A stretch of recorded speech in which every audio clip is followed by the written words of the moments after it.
বাংলাদেশ সংবিধানের কত নম্বর অনুচ্ছেদ অনুযায়ী রাষ্ট্রপতি প্রধান বিচারপতি নিয়োগ দেন? ৯৫। ১৯৫৪ সালের নির্বাচনে যুক্তফ্রন্ট কতটি আসনে জয়লাভ করেছিল? ২২৩। বাংলাদেশ সর্বাধিক জনশক্তি রপ্তানি করে কোন দেশে? সৌদি আরব। কতজন নারী ২০২৩ সালে বেগম রোকেয়া পদক পেয়েছেন? ৫।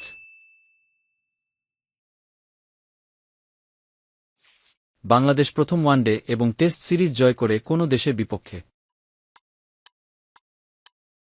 জিম্বাবুয়ে।